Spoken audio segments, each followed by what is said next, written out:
right, everybody, we are going to get started. My name is Charles Esposito. Yo. AKA CJ. AKA CJ.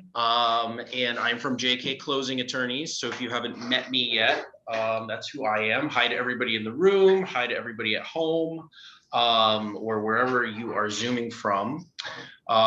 So this past week, we got notice from the Florida Realtors that the Florida Bar and the Florida Realtors got together and have updated the as-is contract, which is always fun. So I have gone through some of the changes and their explanations and created a little presentation on it for you guys so that we can go through these changes and make sure that we're all on the same page as to what they mean. And you guys can ask questions and we can try to figure them out. Because it goes into effect on November 1st. And so we want to be prepared with the new contract. Now, when we go through having a new contract, a lot of realtors may not even realize that there is a new version of the contract. So after November 1st, you guys are still going to see contracts that, you know, have the old date down at the bottom.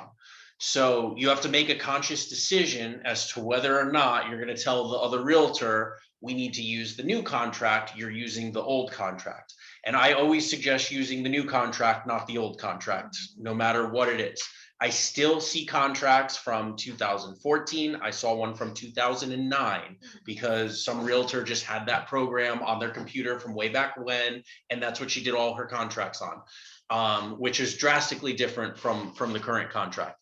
So this new contract is very similar. It has a couple of major changes to it that we'll go through, but it's going to look very similar to the old contract. So you have to check down at the bottom of the first page, see what year you're dealing with, and make sure that you're on the current contract after November 1st. So we still got almost 2 months, okay?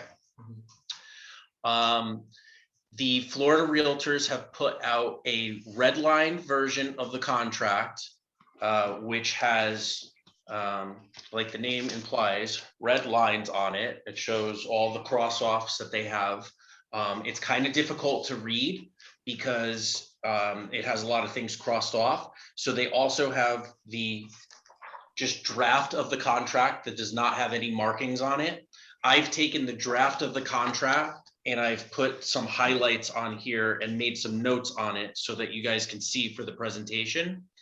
And then they also have a summary of all of the changes available online. And I'm going to be using that for when we have questions about how they're interpreting different sections. And it's something that you guys can refer back to as well. I think the calendar invite has those documents in there too, from what I saw. But this is all available on the Florida Realtors website as well. So you can log in there and get it. Okay, so the first changes that they made were to the personal property section in section 1. They added thermostats, doorbells, television wall mounts, TV mounting hardware, mailbox keys. Well, so here's the thing. You have a Nest in your house that costs $250. Maybe you have 2 of them. You've got $500 worth of thermostats in your home. And we know how sellers are. What am I netting on this? We have had sellers who have taken their thermostat and replaced them with old thermostats. And the buyers have had no recourse against them. So what's happening now is that the thermostat is listed on the personal property, as is the doorbell. You have a Ring doorbell up at the front or whatever, you know, system the people are using. And you have to be, if you're a listing agent, super aware of these types of items now to tell your seller, hey, you've got to leave this here. Otherwise, we need to actually change in the contract that you're taking it with you. So these are items now, like if your client is saying, I'm taking my Nest thermostat with me that cost me $250, you need to now exclude it in section E on here because it's included in section D. So that's a pretty big change. We've also had some, arguments over mailbox keys and things like that. It did have keys in the section 6 of the contract, but now they specifically put mailbox keys in the personal property section.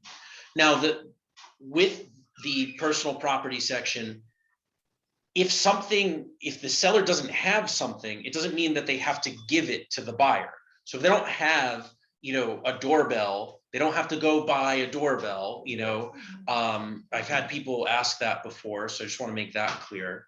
So if they don't have mailbox keys, for instance, they don't have to go get a mailbox key. Now, if you have a client that's in a condo or something like that, where they do have a mailbox that you need a key to get to, and they don't have that key, and it costs money to replace that key with the association, that's usually a seller responsibility, because the seller is supposed to have that key. And if the association's charging for it, it should really be a seller cost. That's something to find out. But if we put that in line 24, excluded, so that kind of puts the buyer on notice. So if you exclude it, yes. Deals, for example, who never have keys. Yes. So like, I don't know if Michael Conti's on the. Yes, I think he is. That will be something that we would have to include, that we are excluding mailbox keys. Yeah. We never have them. I don't want to get stuck paying $50. So Michael, I see your name on here. I have the mailbox key. All right, he has a mailbox key. Wow. Hi, Maria. Okay, cool. But that's a good point, regardless of Hey, or Maria. not. If you don't have it, you can put it there and protect yourself, because we all know that sellers get a little bit, they're not happy when they have little expenses like that. 100%. Yep. So I have a question. Yes. In regards to hurricane protection, if you go into a property where you can see on the outside of the window that they have it set for panels, but they don't actually have the panels, we should cross that out then, correct? You Because can. it's like a gray area, right? I mean, So the interpretation of this is Yeah. if they don't have something, they don't need to provide it. But like we were just talking about with the mailbox key, if you're in an association that provides you mailbox keys and it costs money to replace it, that's a seller responsibility. So whether they're giving the key or they're giving the cost of the key to the buyer, that they have to, my concern would be if you're representing the seller, Yep. right? And then the buyers try to come at us and say, hey, obviously you have everything set for panels, but the panels are missing, which means the seller took the panels out. I want the panels, but there were Right. never really any panels. Right, So then you could say, for no, example, the seller doesn't have them. That's And it. yeah, And they can't seller do doesn't it. have them. Okay. Yeah. Now, that's also something too, that could be like something during the inspection period, just like something that's broken, something that's missing. You say, this is missing, I want a credit for it. Buyer can always do that. Yeah. Now the storm shutters and protection items too. I've had buyers get upset that sellers left things in the garage for the house. They were like, no, we don't want this stuff. Well, you can go back to this section and say, no, the contract says this stays with the house. Because what are you going to do with storm shutters that are not for someone else's house? What if they're like hurricanes, some of the hurricanes have heat? Yes. What if they don't have that heat? So I actually had this happen recently on a deal. We didn't have the keys for the storm shutters. The listing agent went out and got, quotes from a locksmith to rekey it. And then the seller credited the buyer the cost to rekey it, because what good are storm shutters without a key to lock them, That happens to me. It could be expensive too. Yes, it can be expensive because they're not standard. Wait, I have a question. Sorry, Kyle, you were saying that you recommend on the listing putting in no storm, no. Well, when you put a listing in, it asks, like, there's a section that says storm protection, and you either leave it like partial, complete. Okay. So then I was telling Yanni that if you put that in there, then you can always resort back and So say, that protects you. like, hey, I So put you're it not in there. saying to write it in the description. Correct. Okay. Not saying. So I have a question. Yeah. Are you able to turn your camera on so that? I just did. I just got a request from Bridget. Oh, cool. Yeah. Because I asked her. Yeah. The only thing is that light in the hallway is super Oh, is that what bright. that is? So there we were, right? We're supposed to blame. Is that a little bit better for everyone? Yeah, okay. Okay, so that's it for the personal property So section. wait, we can't see your face. Wasn't that the whole point of the camera? No. You would have to put that up over there, but it'll block some of the contract. Okay. Fine. Well, you know what you can do is if you make it a small window there in the square, if you keep it in the upper right, it probably can do it, yeah. Yeah, like if you put that. Hello, can you guys hear me? Yeah, see, there you go. I can hear you. Hi. I was just gonna say, your face is still on the thing for everybody on Zoom. It doesn't have to be up on the part with the contract. For Just the recording, it does, doesn't it? No, I'm recording from my computer. Okay, just kidding. Okay, I'm well, not talking anymore. There you now you guys can see Yeah. me up there too. Okay, but then the good thing is if somebody else talks from home, we can see them. So, okay. The other change to the first page, they actually lengthen the line for email address. So there, That always. hooray. bothers me. But one of the big changes that I don't like is the spot to put the closing date is actually on the second page now. Oh, that's awful. Isn't that horrible? Somebody's gonna Absolutely horrible. Yeah, I'm hoping, serious so, about it.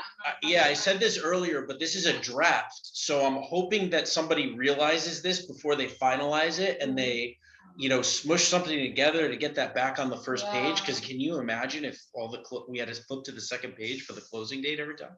That would be really annoying. So, Maybe if everybody sends an email to them. yeah, Right. Very strong. Starting a petition. in section 4 here for closing, not that this wasn't the case already, but they clarify it here. The closing occurs when all funds required for closing are received by the closing agent. You know, we've had buyers argue before that we can close when we have not received the funds.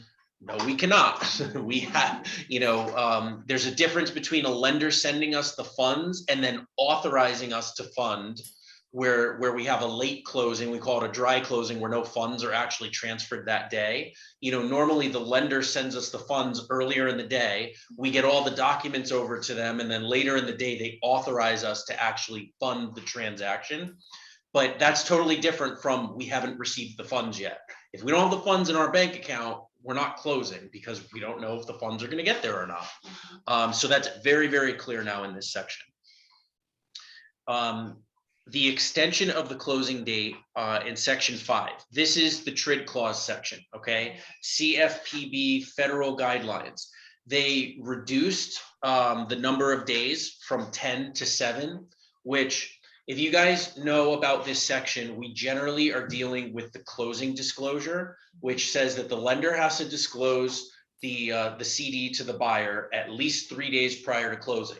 So that is the most common extension that we have to do for a closing. And we actually have to have clear to close. It says here, loan approval has been obtained and lender's underwriting is complete, meaning the lender has to do nothing else in order for this transaction to close. It's just that whatever federal guideline is preventing them from actually closing that day. And most commonly, it's that the CD was not disclosed 3 days prior to closing. There are other disclosures and requirements that could extend the closing date, but we've literally never dealt with them. One time we dealt with a closing where lender had approval literally immediately and could have closed like 3 days into the contract, and the buyer wanted to close and the seller wanted to close, but federal guidelines require that you give a buyer at least 10 days, or I think it's at least 7 days before they actually close on a loan. And so that prevented the closing from happening.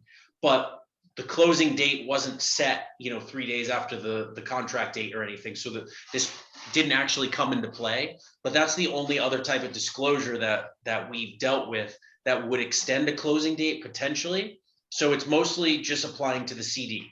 And the big thing is we have to have clear to close. So if we've got a listing and the buyer's lender is arguing that they get to extend the closing date due to this section and CFPB guidelines, they have to have clear to close. So we need to ask for the clear to close first before we say, oh yeah, we're fine just accepting your explanation that we're going to extend the closing date. So that means it automatically gets extended, do we still have to get an executed closing extension? No. No, and you shouldn't do, especially if you have the seller, you should not do an extension to the closing date, because then that pushes the timeline back.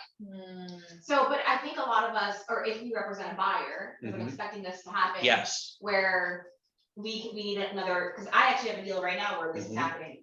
Yeah, And he won't be ready on time, but Mhm. it's very soon thereafter, it's like 3 days. Yes. thereafter. if you're on the buyer side, you always want to try to get an extension. Mm. Because you don't have Oh, I to, we see. can default back to this and say, Yeah. oh, no, well, we don't actually need an extension, but if you get an extension, Okay. now there's no question about it, we don't have to argue whether or not the buyer's in default or anything Right. like that. Plus it's better for prorations if the buyer has an extension anyway. Well, why are you But- saying for the seller, we wouldn't have to?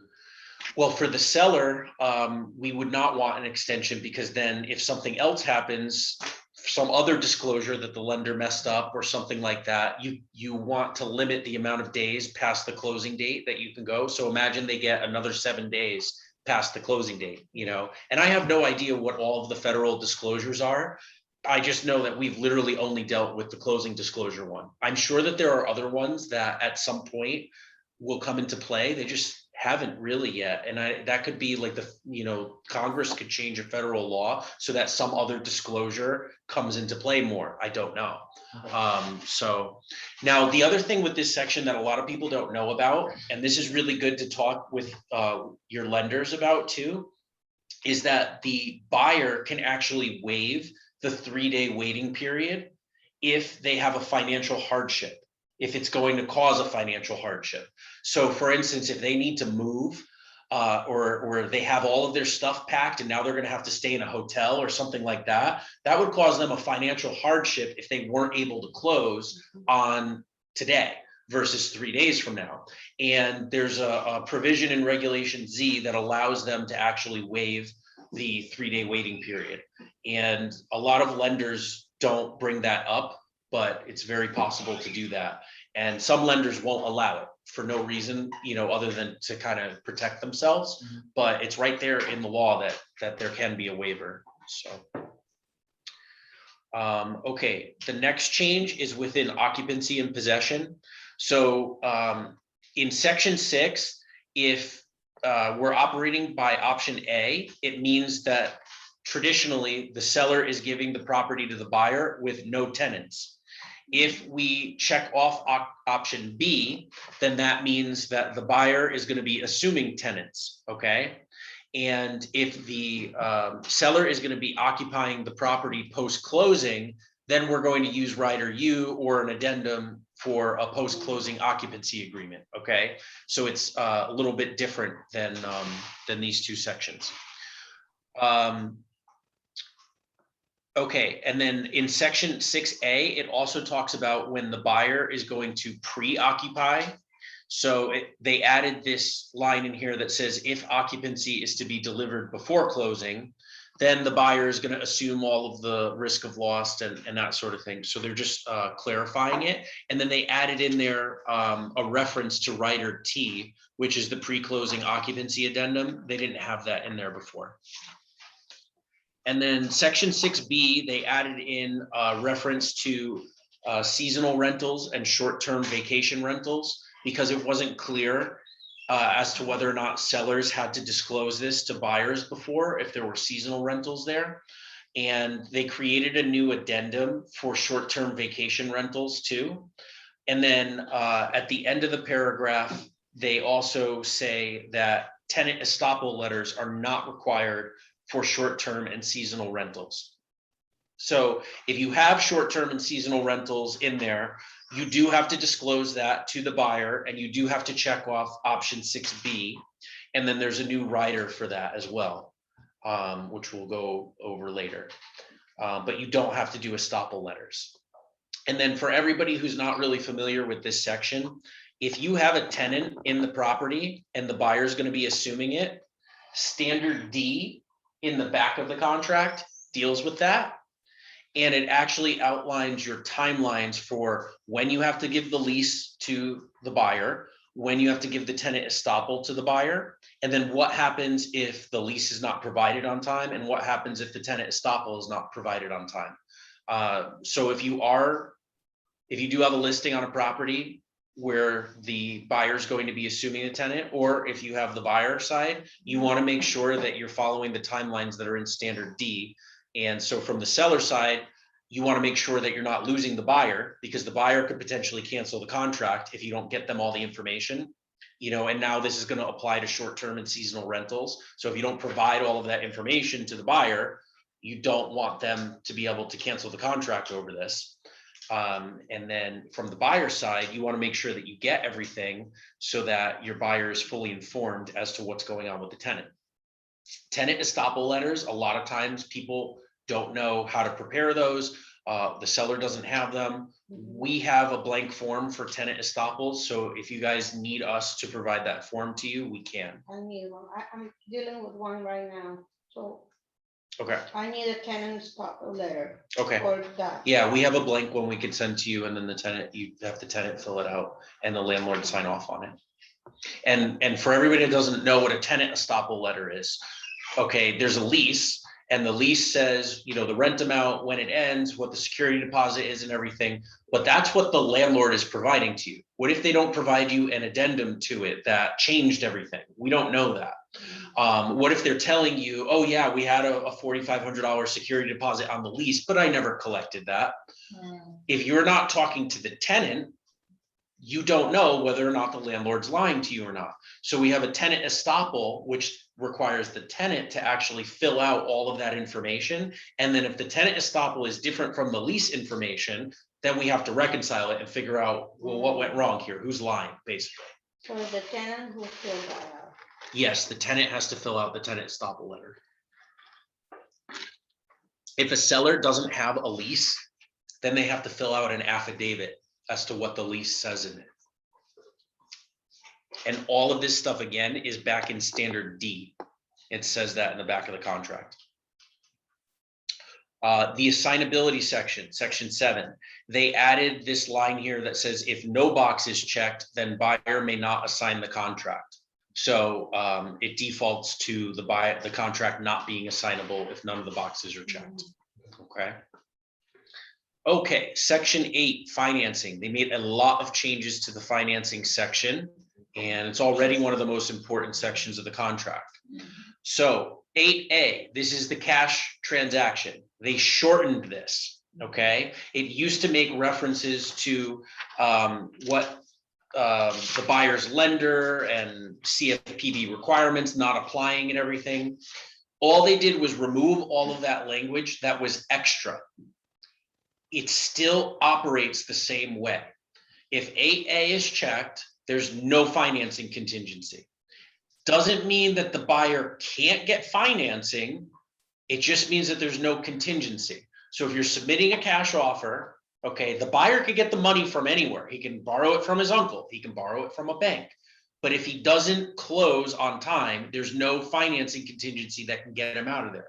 Okay, there's no 30-day loan approval period. If he doesn't get loan approval, shit out of luck. Okay, it's a cash transaction. That's what cash transaction means. It doesn't mean he has to bring a cashier's check. It just means that there's no financing contingency. Okay. Okay, and then the loan approval period, they've made a couple of changes that are pretty significant. They added this number 1 here on line 90, and they added number 2 here on line 94. So everything that's after the number 1 up to this definition of financing is pretty much the same. They have to apply for a loan. They have to do it within so many days. If the loan approval period is 30 days. But now also part of the loan approval period is number 2 here. Buyer's mortgage broker or lender having received an appraisal or alternative valuation of the property satisfactory to lender if either is required by lender, which is sufficient to meet the terms required for lender to provide financing for buyer and proceed to closing. Basically, they just made the appraisal part of the loan approval period. The appraisal has to be done during the loan approval period. End of story. If what's been happening is we have a loan approval period, and then this is on the current contract. And then if the appraisal is done after the loan approval period, there's an out in the contract that says if the appraisal doesn't meet the terms of the loan of the conditions of the loan approval, then the buyer can cancel the contract. Buyers have been using this to get out of the contract because it's been taking a while to get appraisals. Okay, that can't happen anymore with this new contract. It has to be done during the loan approval period. So we've been used to shortening loan approval periods. We have some lenders that can do loan approval. They're promising loan approval in 7 days, but they can't promise the appraisal in 7 days. So you can't use that. Okay, you have to get the appraisal done during the loan approval period. So you have to make sure the loan approval period is long enough to accommodate for getting the appraisal. The appraisal So- has to match the loan approval period. Yes, so if your lender is saying, I'm 3 weeks out on appraisal, that means they're at least 3 weeks out on loan approval. That's a Unless big the buyer's change. willing to waive the appraisal contingency, correct? Then it would. No. No? Because that means they'd be waiving loan approval.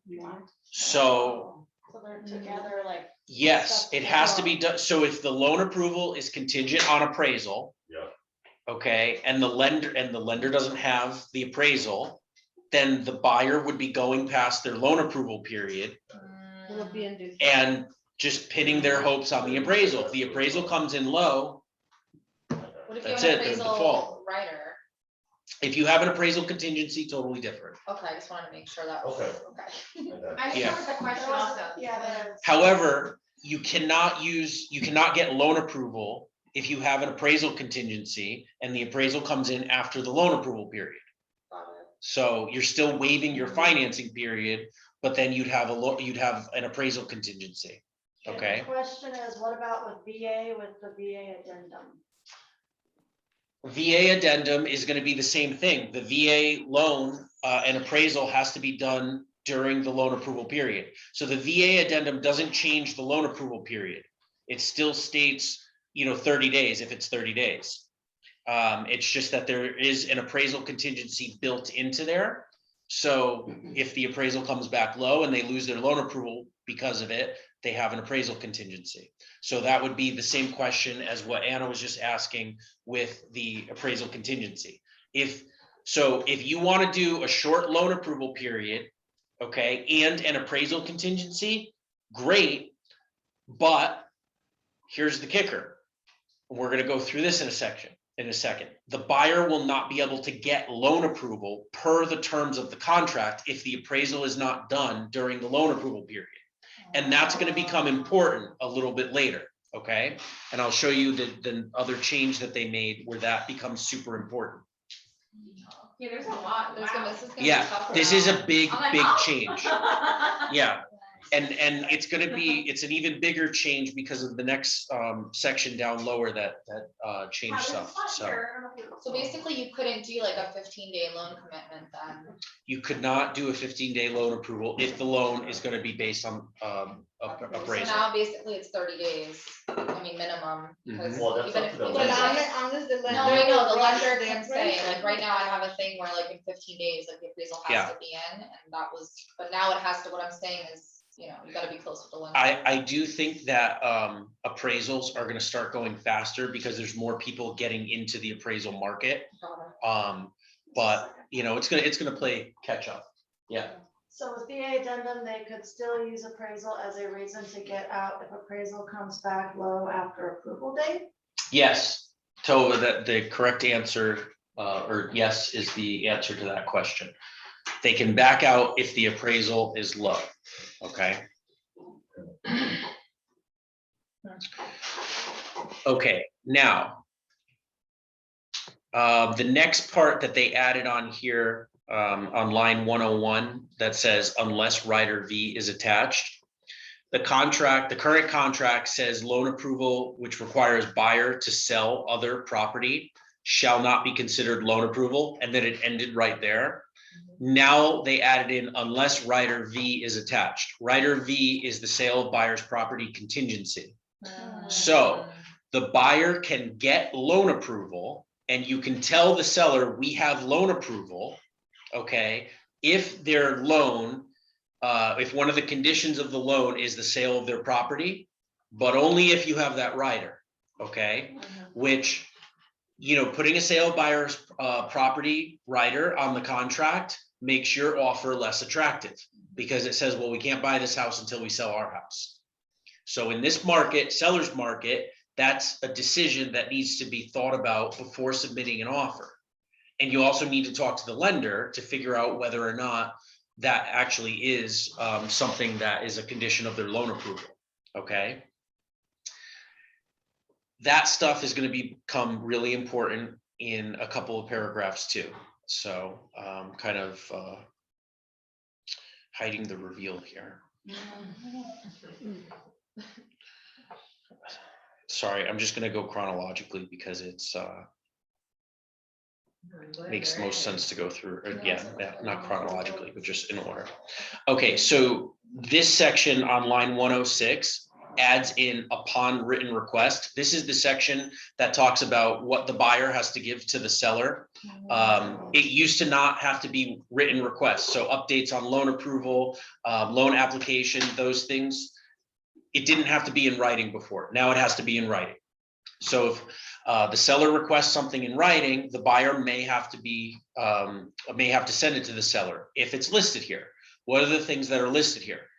Buyer's mortgage loan application, that stayed the same. Loan processing, now they've added appraisal, and they just moved loan approval. It always said loan approval. And then they added in including any property related conditions of loan approval.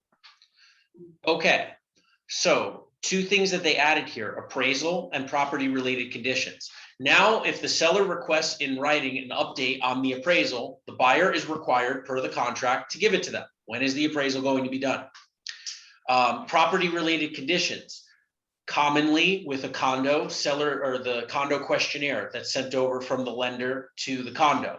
Okay, if the seller requests in writing what's going on with the questionnaire, now the buyer has to provide that information to the seller.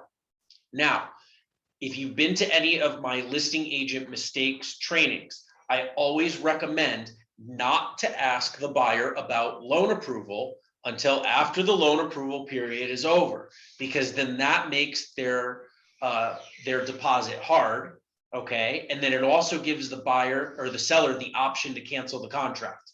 That's still in this contract. So one of the things, especially if you have a condo, you want to ask the buyer whether or not they have any property related conditions that the lender has found and when they've sent over that condo questionnaire. We want to know about that. But we also don't want to ask whether or not they have loan approval before the loan approval period is over. So we want to be informed, but we want to put on the buyer whether or not they're telling us if they have loan approval. Okay, and the reason I'm saying that is because of what the next few changes of the contract say. Quick Okay, question. yeah. And I think Tom just asked the same Yeah. question. Do we start, we don't have to show them the report, we just have to let them know that the Right. appraisal is done. You have to show them the report. That's what I'm The saying. appraisal report? That's crazy. I don't think. No. So the way that I interpret this section is about status updates. What is the status of this? Has it been done? So status of the mortgage loan application. That's not asking whether or not you have loan approval. The status is, was it submitted? Was it not submitted? And from the buyer side, you need to make sure that your lender is not revealing too much information to the seller, because you don't want the lender to inadvertently tell the seller that the buyer is in default or something. So status of the mortgage loan application. That's a tricky one, because if it's either they have applied for it or they haven't. Okay, if they haven't applied for it within 5 days, the buyer's in default. So got to be careful with stuff like that. But status update on the appraisal is just, has the appraisal been scheduled? Yes or no? When is it scheduled for? Property related conditions, status. Have you discovered them yet? Has the lender questionnaire been sent yet? Okay, from the buyer side, you want as little information as possible going over to the seller. You do not have to give the appraisal report to the seller. You just have to tell them whether or not it's been done. Okay. Now, the next section here talks about what the buyer's requirements are once they receive loan approval. It used to say that once the buyer received loan approval, they had to promptly inform the seller. Okay. Then it would tell us what happened if the buyer didn't tell the seller whether or not they had loan approval and they were just silent. Okay, what happens because of that is now changed. So this section says, if within the loan approval period, buyer obtains loan approval, buyer shall notify seller of same in writing prior to the expiration of the loan approval period. So it doesn't matter when during the loan approval period, if the buyer gets loan approval, they have to tell the seller before the loan approval period ends. Could be the final day. So if you get loan approval, the 10th day of the contract, and the loan approval period is the 30th day of the contract, you don't have to tell the seller in writing until the 30th day. Okay, that's what that part says. That's different than what the old contract says. The old contract says, if you get it on the 10th day, you're supposed to tell the seller on the 10th day. Next part, or if buyer is unable to obtain loan approval within the loan approval period, but buyer is satisfied with buyer's ability to obtain loan approval and proceed to closing, buyer shall deliver written notice to seller confirming same prior to the expiration of the loan approval period. So it used to say that the buyer can waive the loan approval period. That's different than what it says now. Now it's saying, if the buyer, they kind of make it a little bit more in layman's terms. If the buyer is satisfied in buyer's ability to obtain loan approval, then they have to tell the seller in writing. So basically the two options are, hey, I have loan approval. You're sending it to the seller in writing. Or you're saying, hey, I don't have loan approval, but I'm comfortable moving forward towards closing. Okay?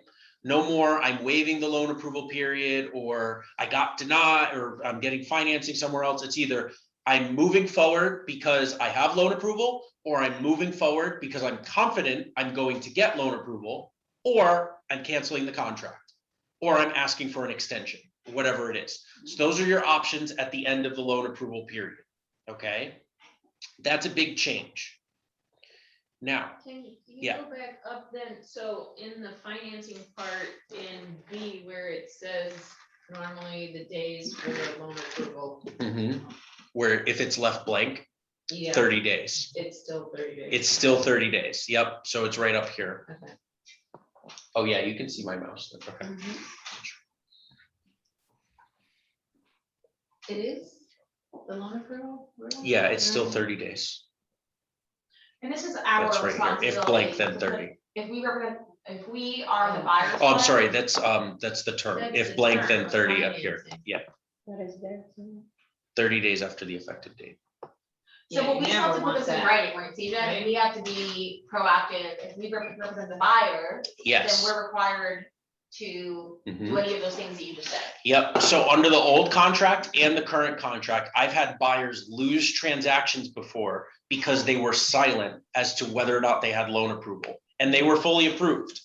So we had sellers that backed out of the contract for various reasons. One got divorced, one got a better offer. You know, a lot of different things can happen that would force a seller. One time we had a seller back out of a contract, $1 million deal, just to try to renegotiate the buyer's agent's commission. And the buyer's agent lost their entire commission because they fucked up.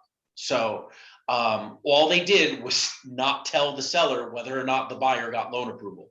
And the buyer was able to get out? The seller used that as leverage to cancel the contract and then renegotiated their the agent's commission so that the buyer got to keep the transaction at the same purchase price and the seller saved on paying that commission. It was $30,000 commission. Oh my God. Yeah. So just confirm, It's terrible. just confirm, so if buyer reaches to the point and does not notify seller that they have approval, the seller then has the authorization to be able to That's cancel where it's the not working. It's the other contract. one. That's where it's. That the seller, this one is, the seller is authorized to be able to cancel that contract If the buyer is if silent, they never got notification. if they never, Within the so loan they have to approval. put in writing either that they have loan approval or that they're just moving forward even without loan approval because they're going to get loan approval. So So if the buyer doesn't put that in writing to the seller, That's impossible. That's a possible out for the seller. Now, when you say the buyer has to put that in writing, we can The just agent. simply, yeah. Yeah. So the minute we hear from the lender, we have a loan approval. I Yes. can just send an email to the listing agent saying, buyer has Yes, loan approval. you can That's send it. an email to the listing agent, buyer has loan approval. Or You you do can say not- buyer moving forward. Yes, yes, you don't have to say buyer has loan approval if they don't have loan approval. You just need to tell them what you're doing, Okay. okay? And then the lender does not, you do not have to send the actual loan approval with conditions to the seller. You never have to send that. Do you recommend that we create like templates in the office of like cause there's Yeah. various options, right? So maybe we can work together, CJ, to give them. Yeah, I like to be short and sweet with that type of Yeah. stuff too. As per section 8B3 of the contract, buyer has loan approval and is moving forward, or, we can like check a box, has loan approval, is moving forward, does not have loan approval, but is moving forward, is terminating the contract, What does it something mean like does that. not have an admitting forward within that loan commitment period, or like? Yeah, so I'm confused the with lender that. may be saying you're going to get loan approval, but it's the They're sitting 30th on the day right. and they don't have loan Oh, so approval. we would need an extension. Yeah. essentially. Now, for you guys, well, you don't Or need we an don't extension to, yeah. because the seller could say, no, I'm not giving you an Oh, extension. got it. So from the buyer side, if you don't have loan approval at the end of the loan approval period, you always should be asking for an extension. If the seller is saying no, then there needs to be a frank discussion between the lender and the client as to whether or not the buyer is comfortable moving forward. Case in point, Friday before weekend, $1 million transaction. I had the lender, the buyer's agent who had both sides of the transaction, and the buyer on the phone at like 3 o'clock. End of the loan approval period. What's going on? Agent is saying, listen, the sellers are not going to be extending this. They've already talked with me about this, blah, blah, blah, blah, blah. Lender, are you going to get loan approval? Today's the deadline. Yes, yes, yes. Everything's fine. We're going to have loan approval. $1 million deal. Okay. That night got nothing. Okay.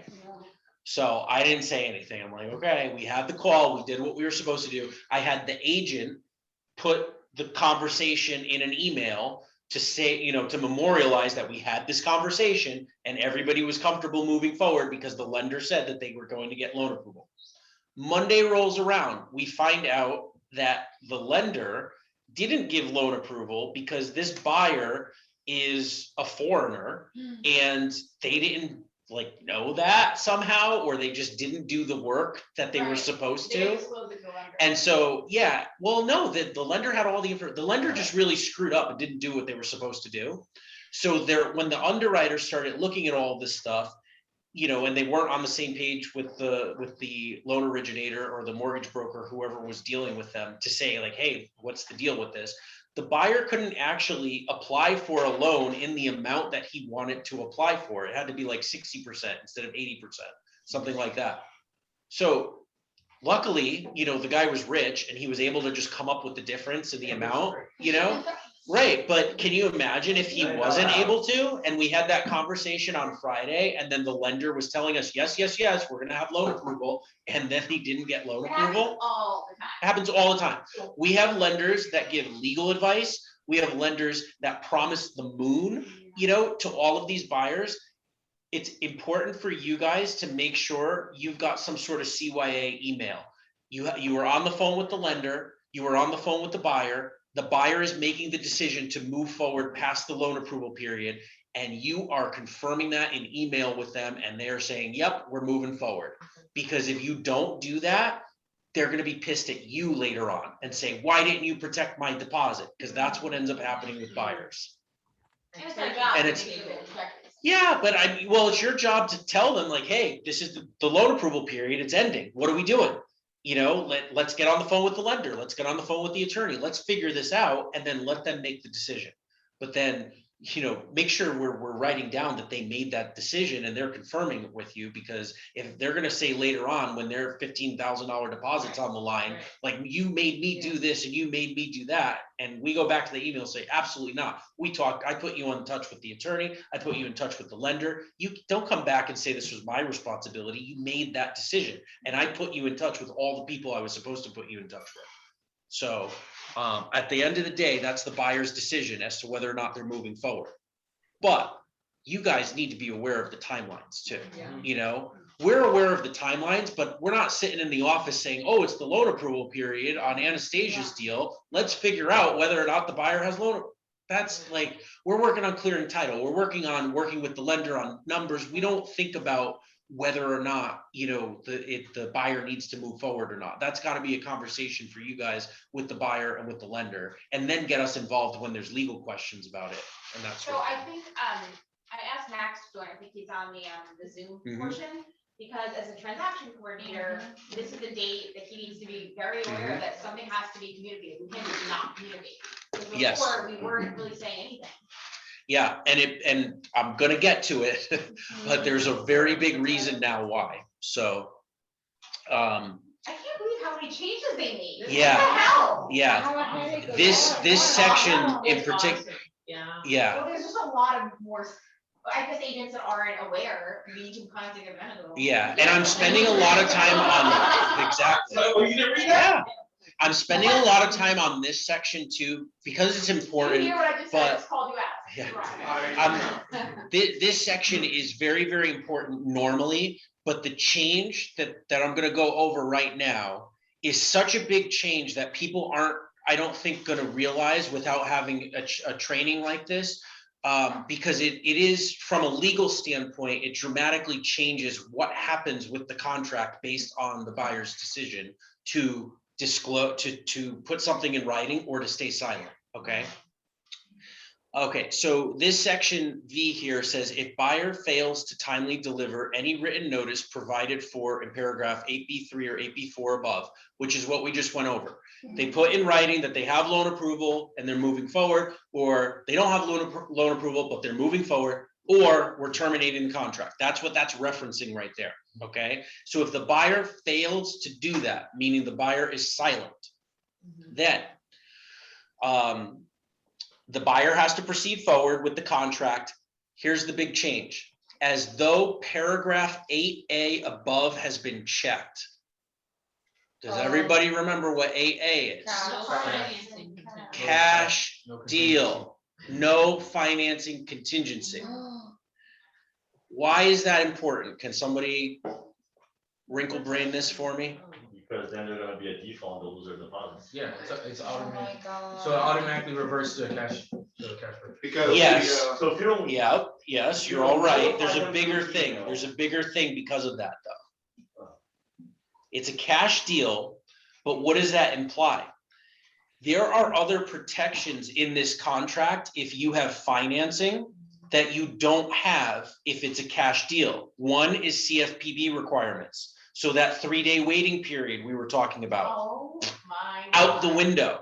If you are silent and you don't say whether or not you have loan approval, now all of a sudden you don't get the benefit of the 3-day disclosure period. So if your lender is saying, oh, don't worry, if you didn't say anything, you don't have that anymore because it's not part of paragraph 5A.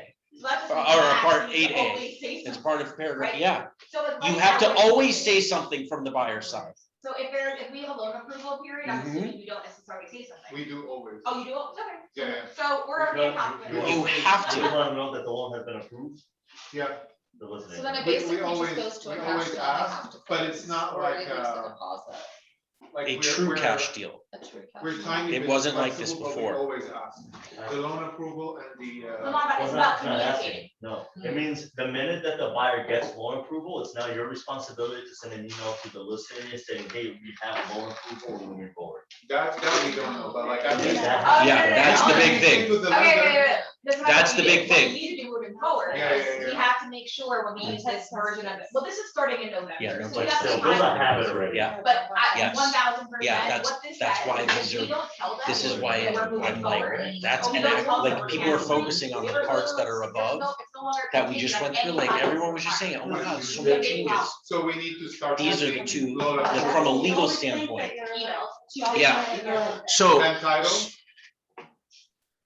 Does, I don't need to be on it, it's a communication between listing or buyer side agent, our And the listing office, agent, if we right. represent the buyer, and the listing. yeah, get us involved if there's an issue, you know, or if you have a question about it. So the other, so that was the first thing. Okay, CFPB goes away. right? If it's a cash transaction. Now I highlighted this part down here. The way out for the buyer regarding property related conditions. Okay. So imagine you get loan approval on a condo, you go forward past the loan approval period, you're silent, and then there's a property related condition that the lender says you can't close on now. If you were silent, you're just in default because this section doesn't apply anymore. You can't get out because of the appraisal that's built in with The loan. appraisal has to be done during the loan Well, approval everything's period. done. So Max, I just wanna make sure you understand. Yeah, at this point, you're already past the loan approval Right. period, So so. you missed something earlier, so essentially, I just want to repeat it, 'cause it's so important. Yeah. Especially if you guys are representing, Yeah. not using ATC. See that? I wrote huge there next to it. Huge. This is huge. So what you need to do is you need to, when the loan approval period ends, you have to put it in writing in an email that says to the listing agent, if we're on the buyer side, we're moving forward, we have loan approval, or we're canceling. But understand that we could be moving forward, the buyer can say, I'm moving forward, because the lender gave them, oh, we're good for loan approval, which is Yeah. fine. Think about, let's say they're waiting for the 4506T from the IRS. Maybe that's the only thing they're waiting for. Right. And the lender's like, yeah, we're gonna get loan approval. That's the only thing we're waiting for. Okay, but let's say we're waiting for the appraisal. I mean, you could chance it and go forward and say, yeah, we're just waiting for the appraisal. Or maybe we're waiting for something. The way that I think about loan approval from the buyer side, if your conditions of loan approval are something that you can meet and you are in control of, then you have loan approval. If it's something on there that you have absolutely no control over, you don't have loan approval. That's really good. Because every loan approval is a conditional loan approval. They all have conditions on it, all the way up through closing. You have to provide your next paycheck to the lender. That's a condition, but you have control over that. Just give them the paycheck, Quick question. So we have to either notify them loan approval moving forward, or what if I just send an email saying we are moving forward past the loan approval? Is that sufficient? Whether they're approved or not, but they're still moving forward? Well, this is why I always say as per section 8B, whatever, 8B3 of the contract. Okay. So I'll work with CJ to get some templates together for you guys, and then I'll provide it to Max and everyone, so that we all have an easy way to just copy it, so there's no, we're protected. Yeah. Yeah, because I guess my question was gonna be, if they don't have loan approval yet, but the lender says we're gonna be fine, so I literally have to say in the email, hey, we don't have the loan approval yet, but I've gotten confirmation from the lender that we're gonna be fine, therefore we're still moving forward. I would. Okay. I mean, you don't have to say it like that. I got it. Like See, I wouldn't, I would just say, I wouldn't say it all, I would just say, we're aware loan approval period is over today, we are going to be proceeding as per section 8, whatever. So maybe. Okay. Because it doesn't matter necessarily, because it's the buyer's choice. The seller can't do anything regardless. Yeah. The one reason why I'm hesitant to say you don't have to say anything is because I almost feel like the form that we're gonna come up with, we want the buyer to sign off on. Yeah. Because that could be your CYA.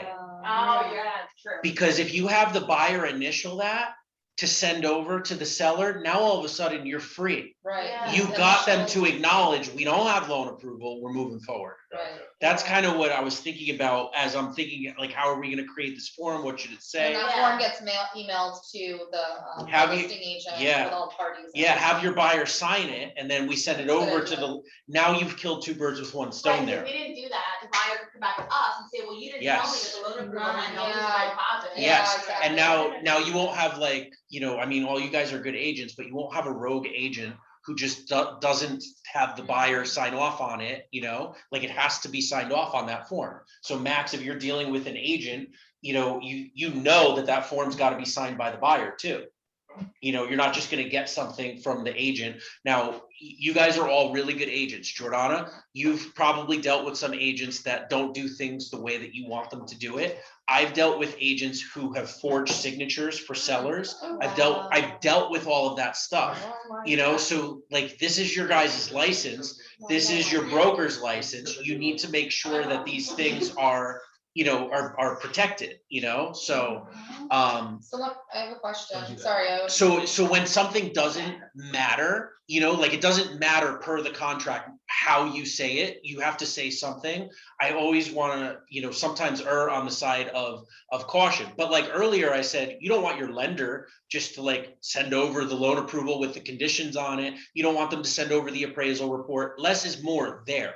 Here, I might be a little bit more like more is more, So a question, so say that because now the appraisal and the loan commitment period has to be within the same duration, time duration.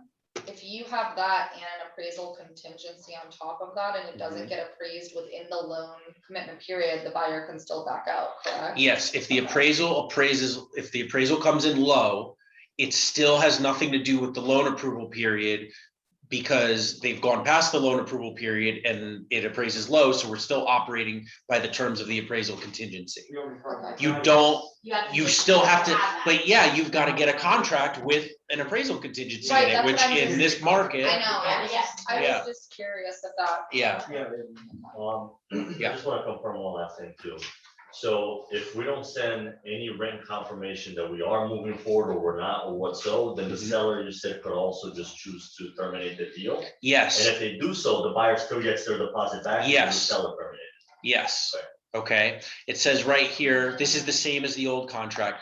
Seller may elect to terminate this contract by delivering written notice of termination to buyer within 3 days after the expiration of the loan approval So in period. that case, the buyer gets their deposit back, however. Because the if- seller's choosing to Right, terminate the let's assume contract. They keep going and the seller is Mhm. aware that we haven't notified them. Mhm, And there's some little change that we need, like we need an extra day for the Mhm. CFPB. mhm, The seller could say, okay, sorry, you can't get it, you're in default, and they Right. give the deposit. yeah. So there, it's not, it's. That's why the contract is, in my opinion, is now forcing the buyer to say something. If the buyer doesn't put something in Well, it's forcing writing, us to say something. yeah. Us as representatives. Yeah.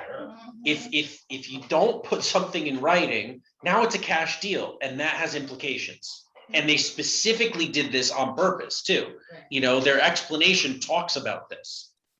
And it talks about exactly what I'm saying about how these sections of the financing contingency and the CFPB go away. So they're very conscious of the decision that they I made. wonder, what's the reason? Why are they making it more, it's almost easier now for a seller to take a buyer's deposit?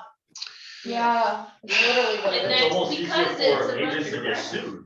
And Yeah. right, why would these cases don't seem very helpful? You know what? I mean, It's almost Let me as- say it's almost nice. as if- Sheila, you why know? isn't it- From a seller, yes, from a Seller, seller's oh. standpoint, it's Yeah, excellent to be protected this way, and especially in a multiple offer market, you gotta get rid of the people who are wasting your time, truly. Cause there's a lot of people that lie and say they have approval and they do not, and then you get weeks into a sale and everybody's, it flubs everything up, so. I'm it's foreseeing a perfect. lot of E&O problems, there's a lot, this is not. 100%. No flubbing. No flubbing. I almost think we need a letter created between Verdun. I think it needs to be like, To make it there needs to be mandatory. like a Google document or I need something to, like, where tattoo everybody that on knows my their loan body. approval period, Loan because approval I can moving see forward. people like That not. tattoo right on the forearm. I'm gonna call and think of my kids. Yeah. Only I got this important.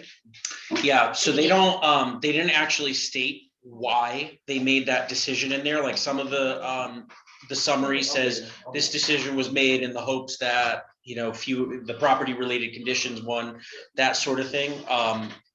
But I don't know the exact reasoning behind it. I could speculate that they want things to be more cut and dry. Okay, so if the buyer's silent, well, now it's a cash deal. And we don't have to worry about all of these other things. If the, I don't know. It's a weird change that they would specifically do that. And I think that's it's weird because the financing contingency means that the buyer is getting a loan. So now they're converting it to a cash transaction, knowing that it was a financing, had a financing contingency in there to begin with. So they're making a conscious decision to do that. I don't know the exact reason why, other than I'm thinking they want it more cut and dry, and they want agents to be contemplating the loan approval period. Because we've had thousands and thousands of transactions where the buyer has been silent as to their loan approval. Thousands. I mean, that's the norm. I've always been silent. Yeah, Yeah. right? So that is a huge, huge change. Well, CJ's gonna be busy. Yeah, With issues Good for and. him. listen, I already am. You guys are the guinea pigs right now. you know? Yeah. To get over the headaches later. Well, yeah, I mean, kind of. I wanted to get out ahead of this, and you guys are the first ones for me. I'd literally put together most of this on Friday and the weekend. So you're the guinea pigs. I'm sure as more questions come up, you know, there's gonna be more and more stuff that, and again, this is a draft. They could potentially change this again Oh, before they that's release true. it. It doesn't go into effect until November 1st, you know? And then the thing is, if you're using the new contract, then this stuff applies. If you're using the old contract, then this stuff doesn't apply. Do you still have, are you gonna have the option of? Spoon.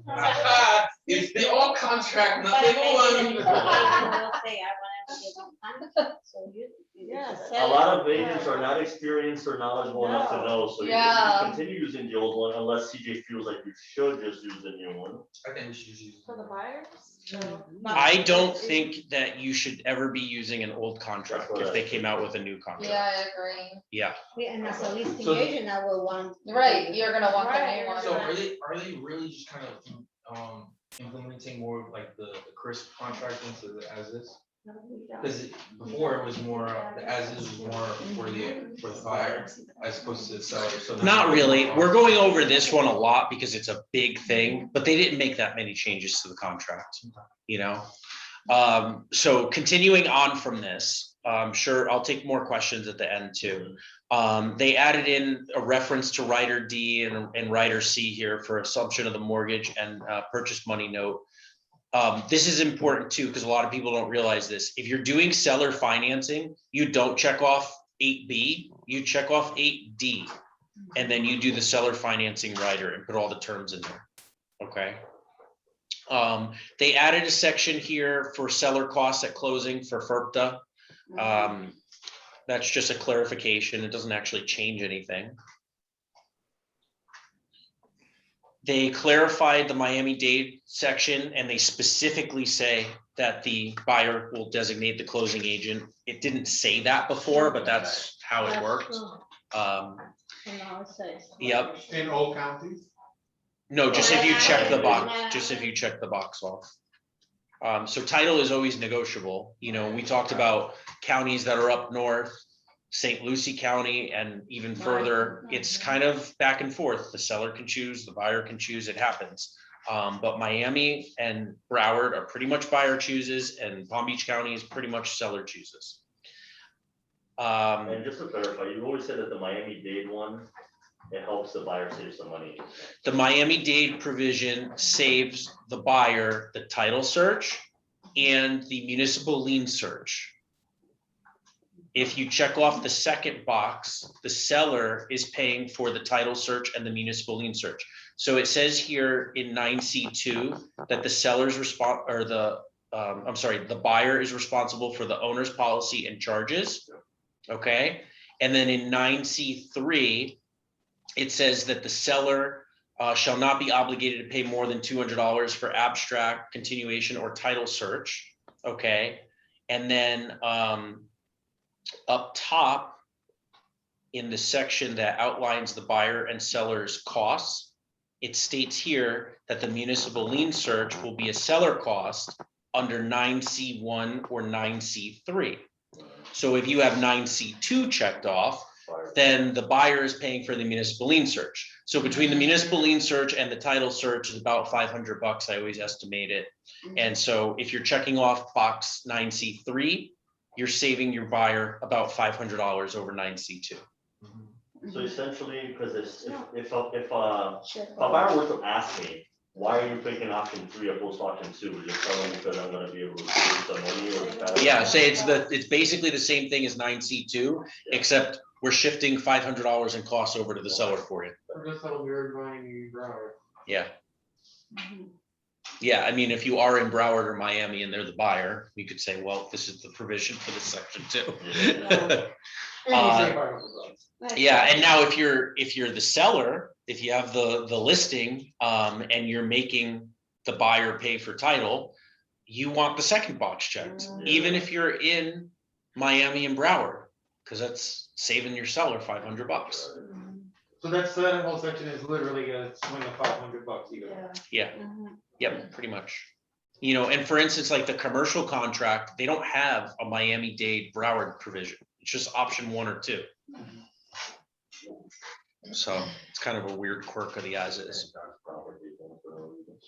Survey, it's got to be done at least 5 days prior to closing.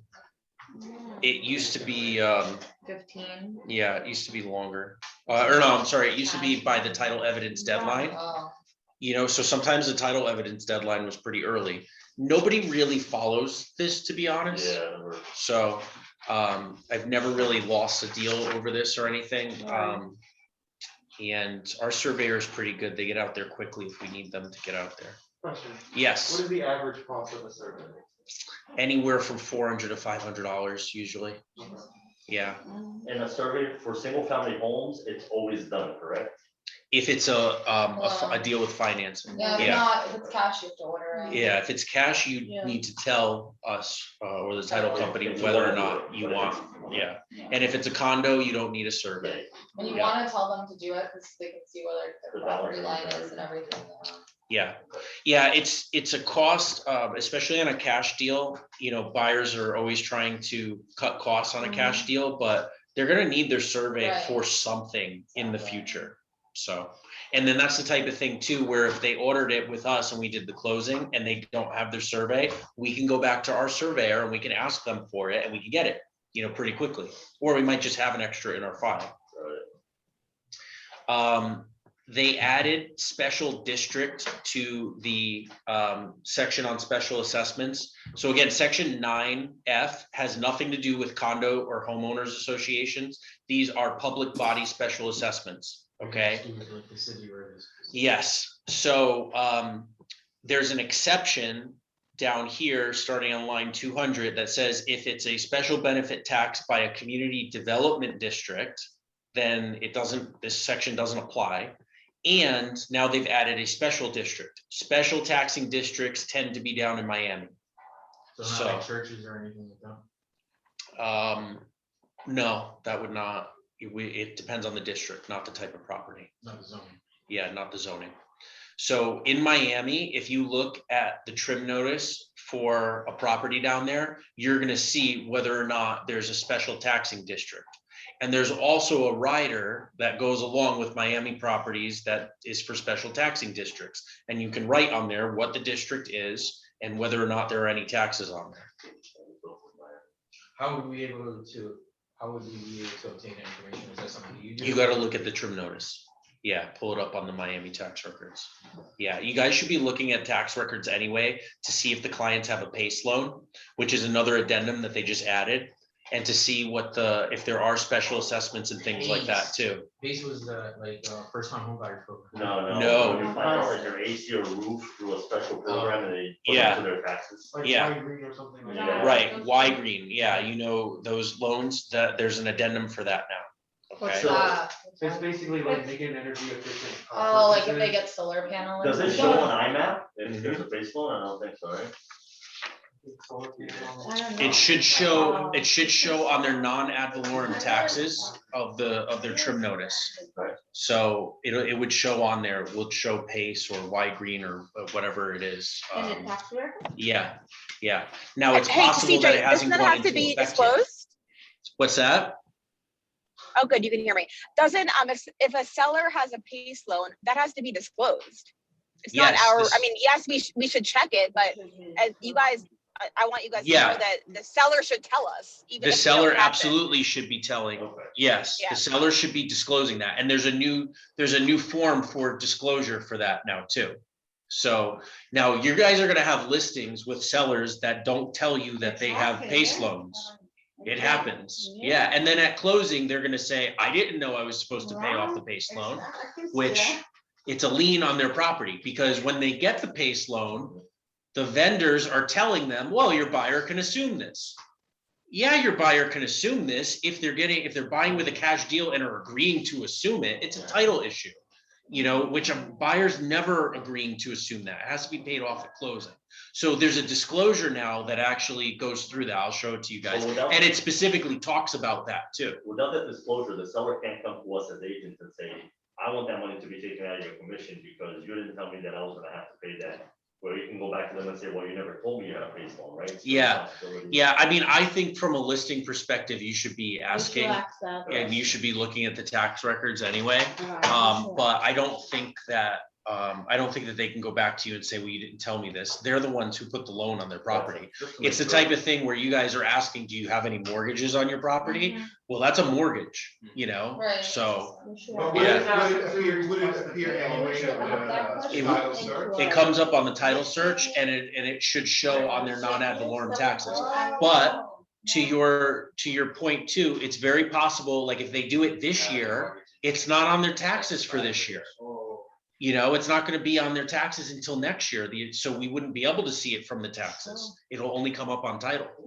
Yeah, Well, it'll come up on title and then that's where the problem arises. But we should ask at the listing appointment, we should have that. it's a good question to ask as part of a listing We appointment. have like a check. Because then when you're doing your net for your seller, you have to take Right. that into consideration as to what the payoff is.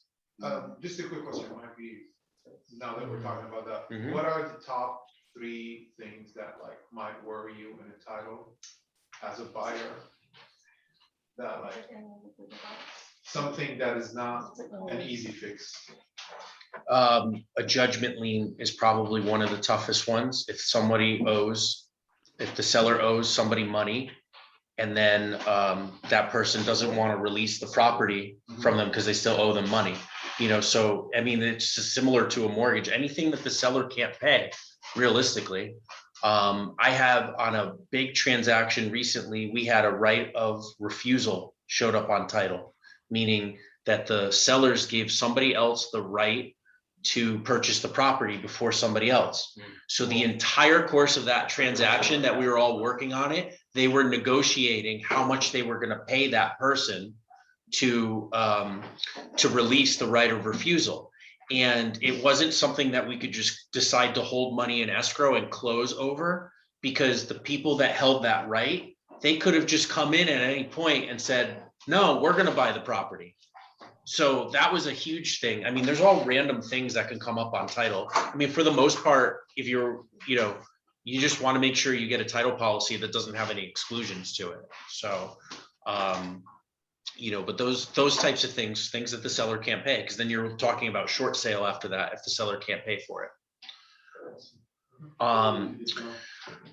Okay, so section 11, they added this C paragraph 9 for escrow procedures. So this is an interesting one. It's not new, they're clarifying this, but most people don't realize that in section 9, which is the title section, they talk about what happens, the seller's responsibilities for keeping the property in the same condition as it was at the end of the inspection period.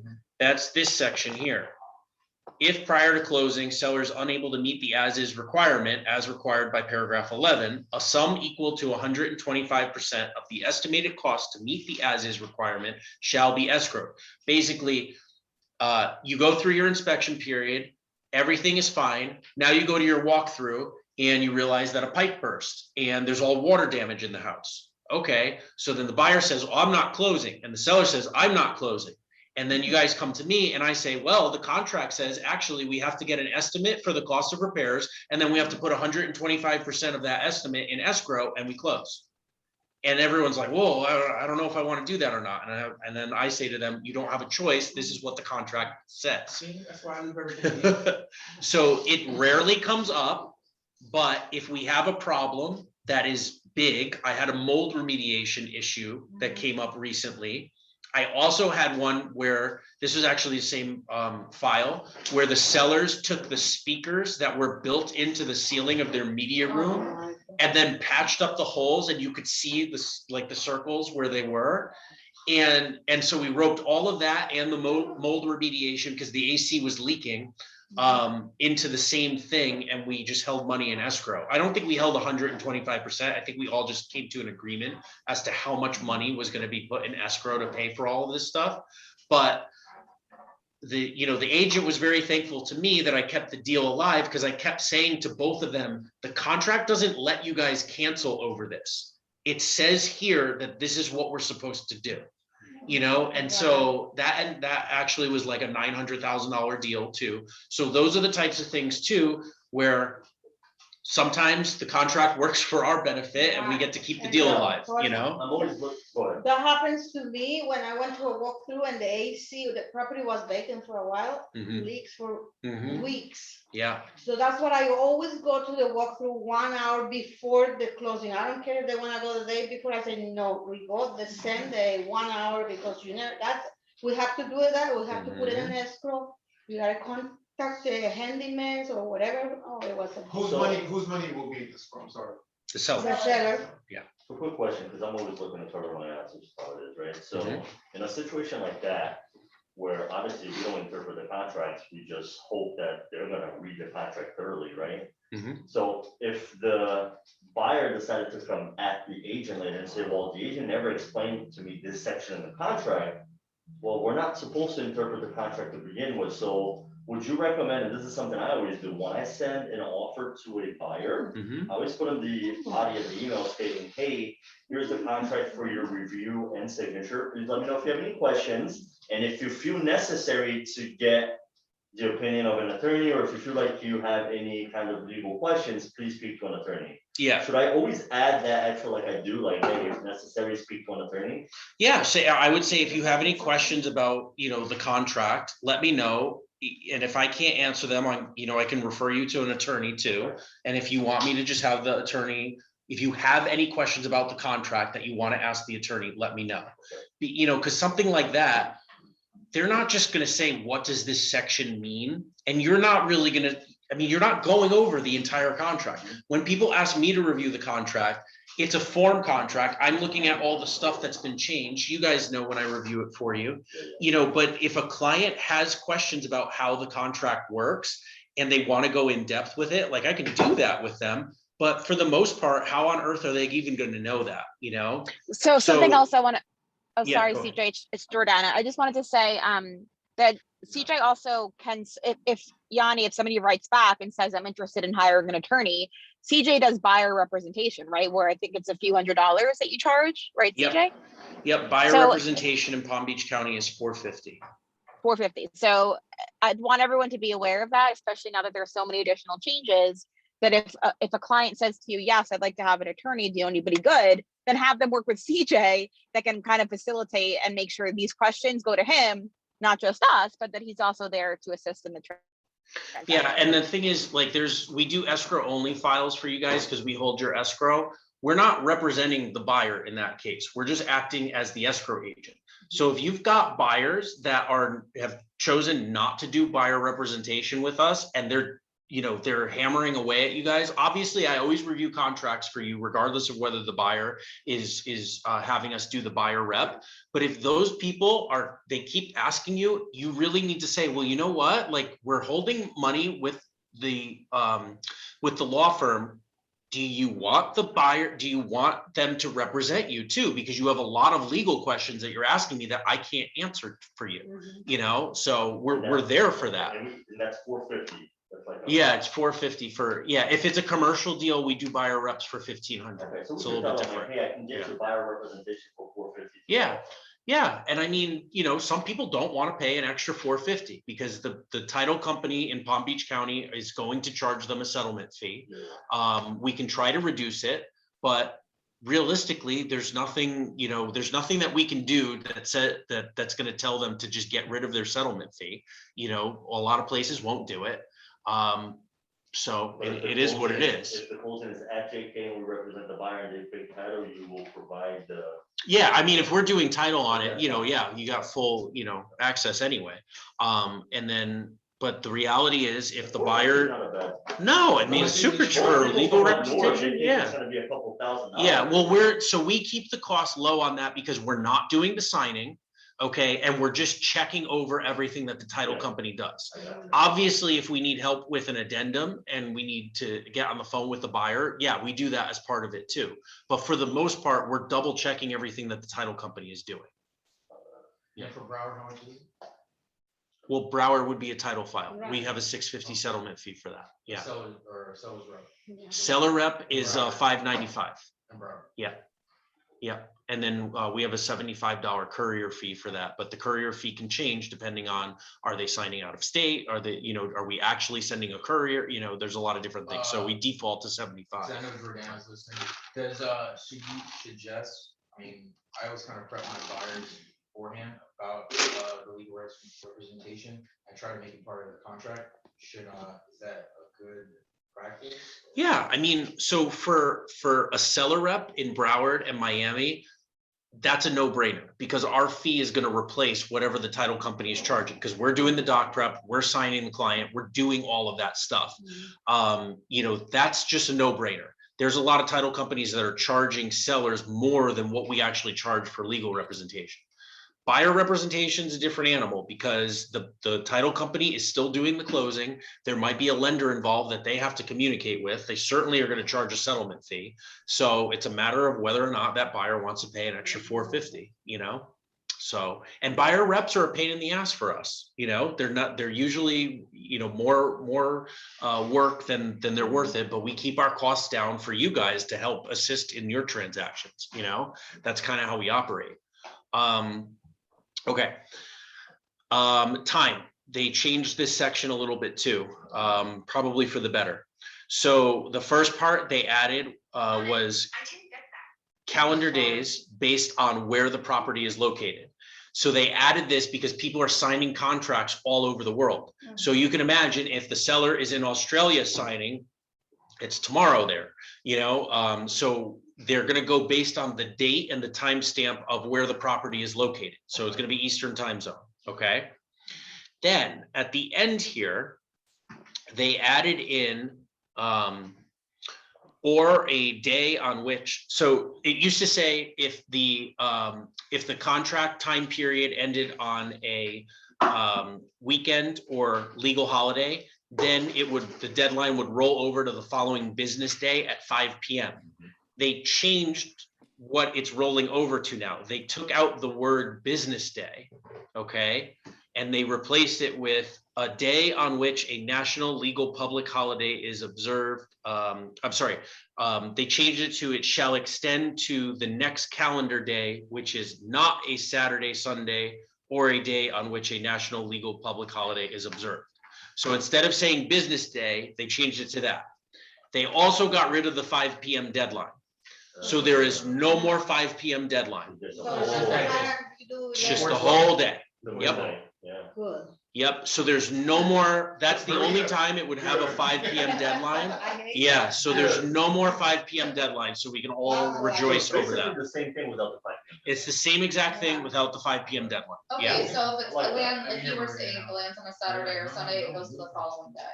Following, Business it's day. really the following business day, but they changed it to not say business day anymore.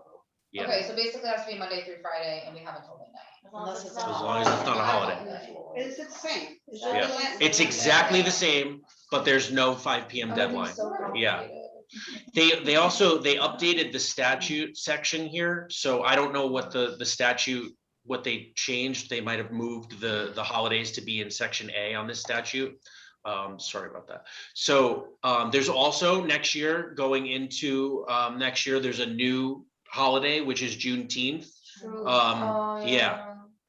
The other thing is they put here, or a day on which a national legal public holiday is observed because it fell on a Saturday or a Sunday. So The 4th of July falls on a Sunday. yeah, so I'm interested to see what goes on with this because next year, Christmas and New Year's are on Sunday. So I don't know if the statute is gonna say that we're observing them on the Monday. following Monday, and then we can't do closings that day, so everybody has the day Yeah. off. I don't know. Or you close Friday. Or if it's gonna be observed on Friday, I don't know. Yeah, because Christmas Eve is gonna be a Saturday, New Year's Eve is gonna be a Saturday. So then, So it's very possible. I think it's usually the day after when it's like that, but I don't know what they're gonna do next year, That's what I was so. gonna say, because New Year's Yeah. and Christmas are on Saturday. Yes, New Year's and Christmas So are on Monday- Saturday this year. So Monday would still be a regular business. Well, So Fourth of the July, way- they observed it on a Monday. Yeah, the way that we operate is when banks are closed, we Oh. close because we can't do a closing because banks are closed. Right. So this year, July 4th was observed on Monday, which was July 6th, I think. And then we were closed, which I didn't anticipate closing because I didn't think they were closing the banks that day, but they did. So then we had to close. So I don't know what's gonna happen with Christmas and New Year's actually, because they're Saturdays, so. It always carries over to the next Monday. Yeah, I'm That's not. gonna be their format. Yeah, I'm not sure if that's exactly what they're gonna do or not. I basically just find out, hey, banks, are you closed? Yes, you're closed. Okay, we're closed. Banks are closed. So, yeah. I into a walkthrough. Are you gonna have like all this stuff highlighted and printed out in the email? Yeah, this is my notes. I'm gonna send this over to you guys so you have the notes.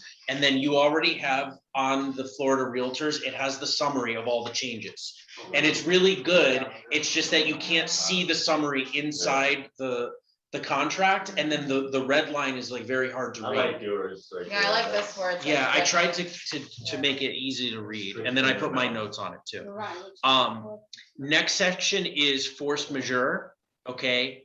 They added this word right in the first sentence and in the second sentence. Now, it used to only say obligation.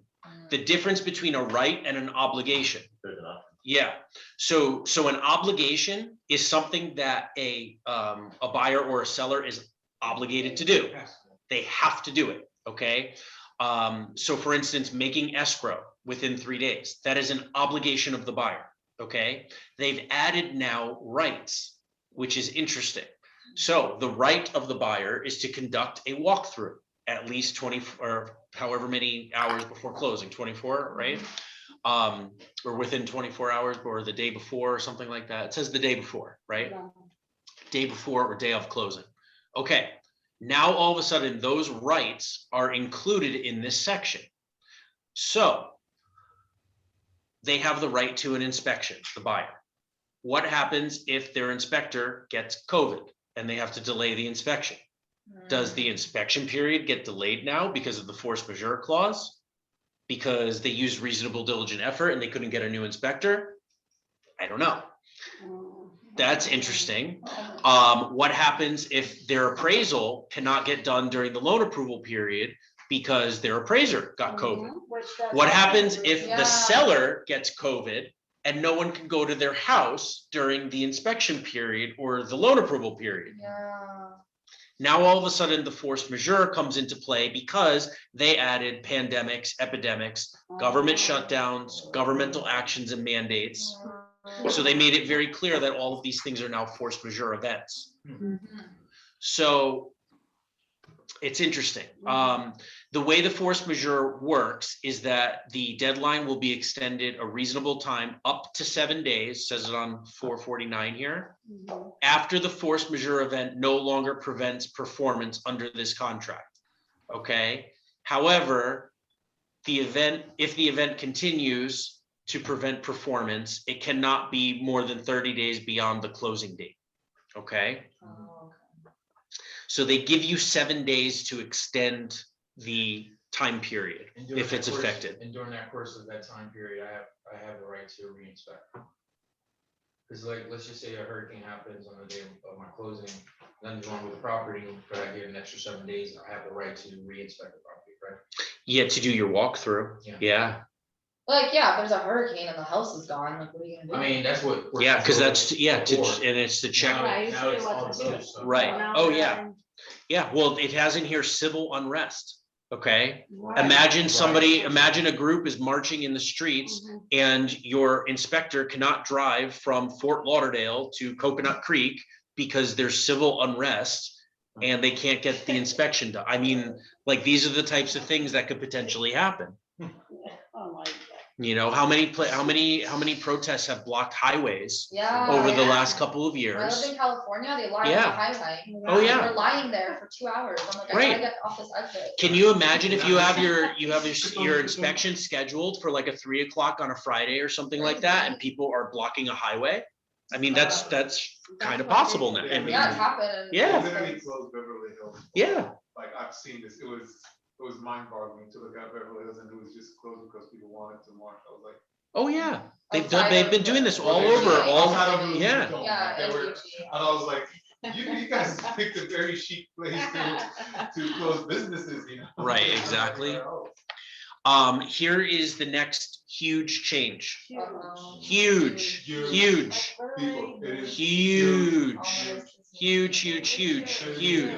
Notice. Okay, formal notice. Formal notice in the contract. It says here, all notices must be in writing and may only be made by mail, fax, personal delivery, or email. That's it. No text. No text. It used to say electronic communication. It does not say electronic communication anymore, or electronic media, it said. So text messages do not count as notice.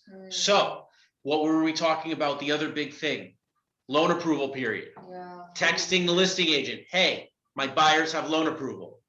Texting the listing agent, hey, my buyers are terminating the contract during the inspection period.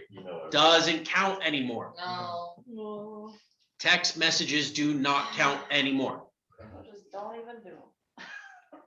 I email and then I text to make sure they receive my email. Yeah, that's what I do. Yeah. Yeah. Please confirm. That is But the probably the confirm- best thing you can Yeah, do. but with the confirm even. Right, but then you can Well, copy the- paste into an email. Yeah, no, you email them and say, hey, I sent you an email.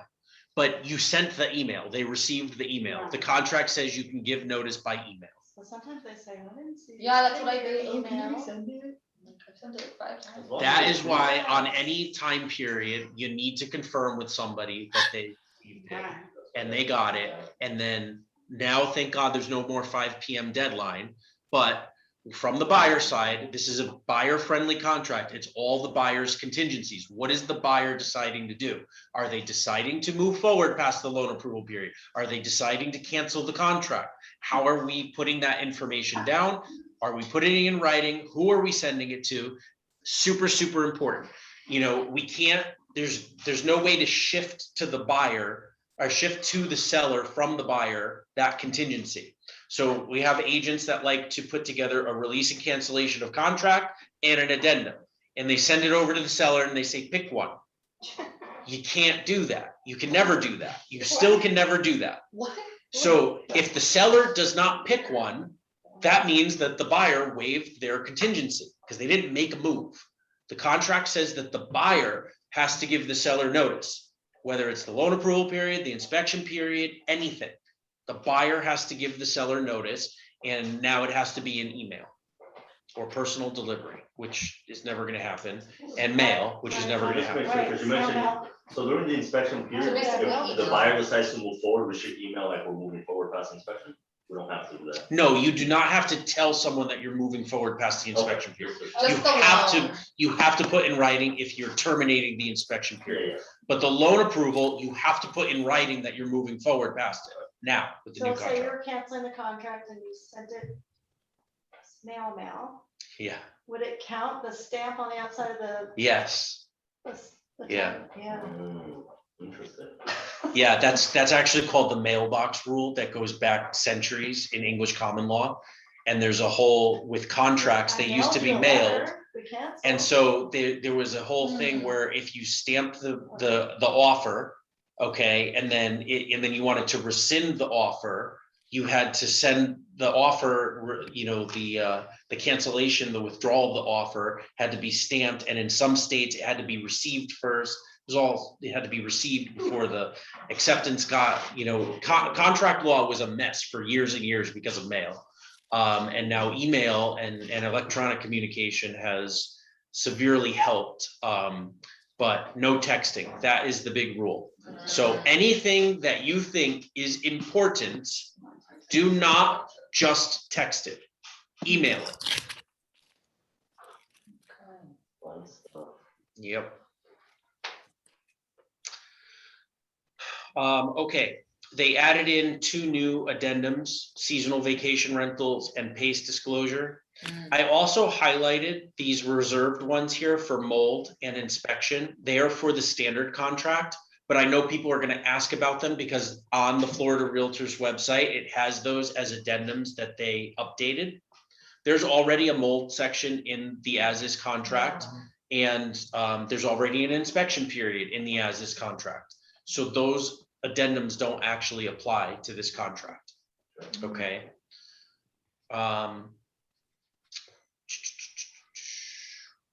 They also changed this section. It doesn't really matter, but if you're a seller and you're counter offering the buyer, you can check this box off. It used to have more language in there that just didn't really apply, so they got rid of it.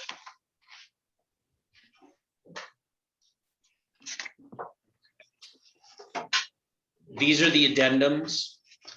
Seasonal and vacation rentals, they added this. So if you're checking off 6B of the contract because of the seasonal or vacation rentals, you need to put this addendum with it. And then the seller, it gives the seller the right to either enter into new seasonal rentals and vacation rentals or not. So the seller owns the property, they're under contract. Are they allowed to rent it out? Can that rental go past the closing date? So this says they may or may not.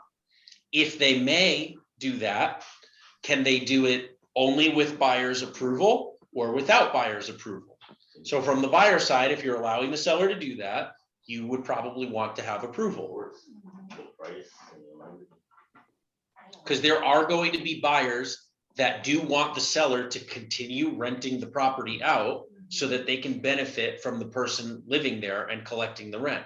There are going to be buyers that say, nope, I don't want anybody in there and I want to get in there and do whatever I need to do to the property. So this is going to be an important addendum for that. Okay. The bottom part here talks about management agreements. Okay. Many times these places have management agreements and then there will be a rental that is occurring post-closing. The contract with this addendum is saying that the buyer basically is getting the management agreement assigned to them and they have to operate by that. And it says here, this provision shall survive the closing, meaning it applies after the closing date. If we have a situation like this, my recommendation is to still do an assignment of the management agreement. If you're on the buyer side, get in touch with the management company, make sure that the buyer likes the management company, get the contract that they've signed with the seller and have the seller assign the contract to the buyer as part of closing, just like we would assign a lease to the buyer if they're taking over a tenant. Okay. The next one that they added in was this PACE disclosure. So if the seller has a PACE loan, they need to disclose it. I highlighted the middle section here because it very clearly says, in the event the buyer is obtaining a mortgage to purchase the property, be advised that most mortgage lenders will require the satisfaction or release of the PACE financing from the property. This is for your seller. Hey, you have to pay this off at closing. Unless it's a cash deal and the buyer is willing to take over the buyer would have to specifically say and have us, the title company, have an exclusion to the title policy regarding the PACE loan because it is a lien on the property. It's a title defect. All right, the mold inspection.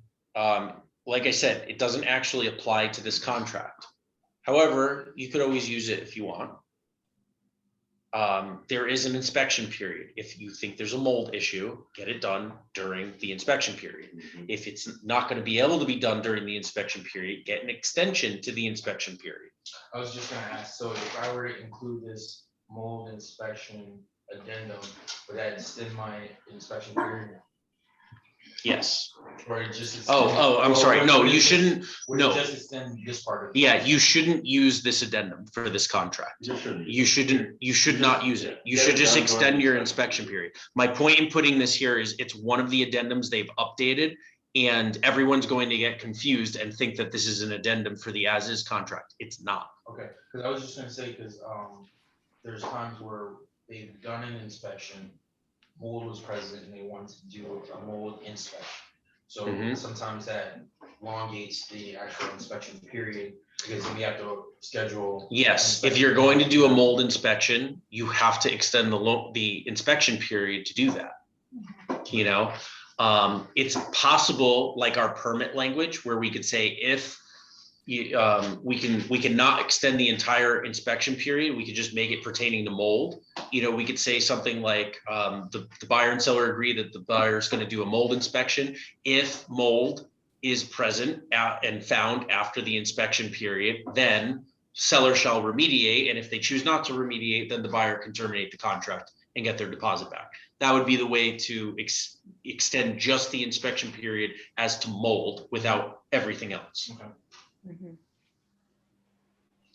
Okay, the homeowners association disclosure, they added the line about whether or not the buyer approval is required, so that you have to affirmatively check off whether or not it is required. Well, we had to do that before. Yeah. No, it was not there. Oh, really? It just said if association approval is required. Now you have to check off whether or not it's required. You have to check now, yeah. Wait, I'm pretty sure before we had to check That was a different writer. if the condo writer, I remember. The condo we had writer is to. a different, the Yeah. condo writer is different.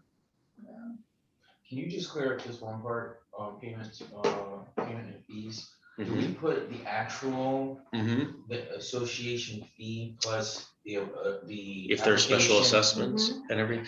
On the HOA writer, you Well, put everything here.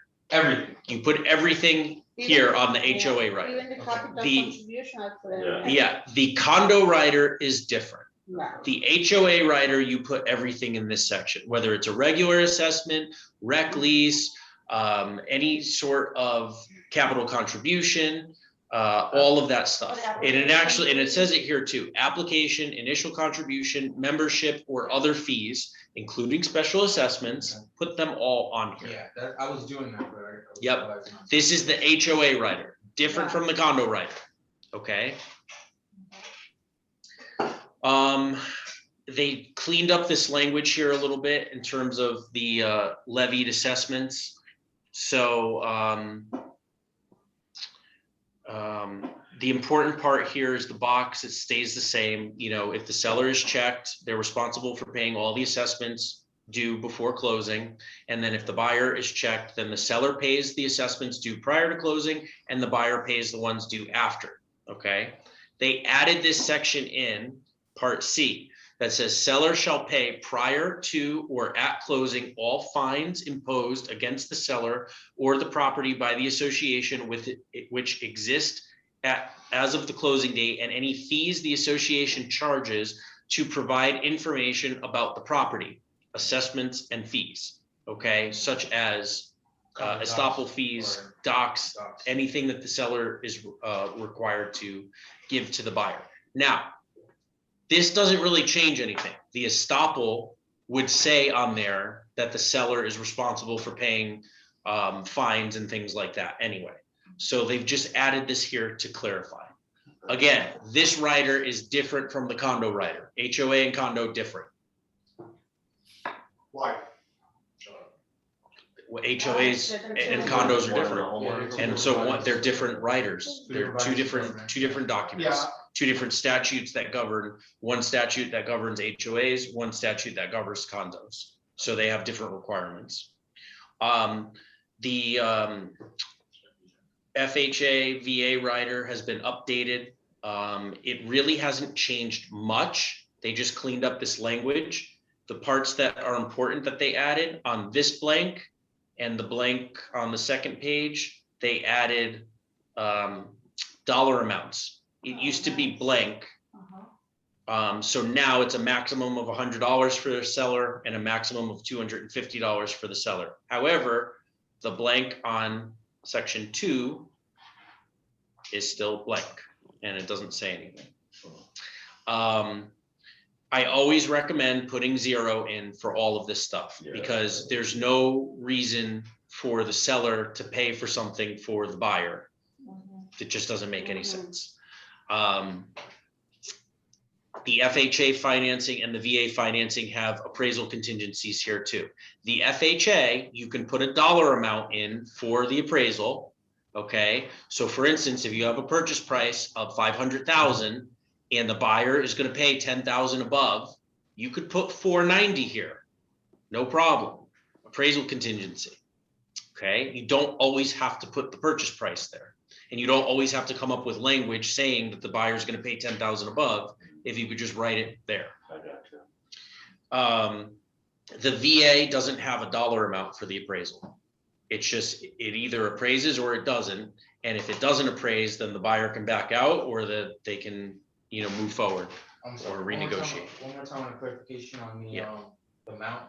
Yeah. So if the person says they're willing to pay $10,000 over, I just put what they're buying it for, or what we needed to appraise for, or what?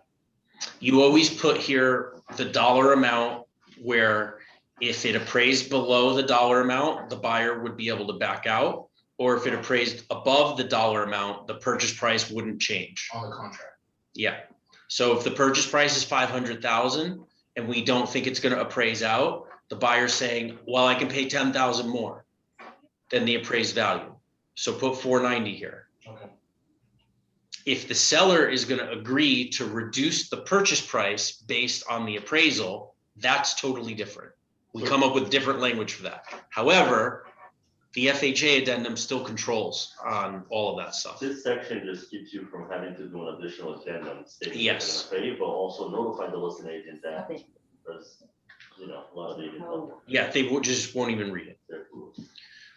This right to inspect and cancel does not apply to this contract. It's for the standard contract. We have an inspection period in the as-is contract. So don't get confused and think that that's a new addendum for us to use.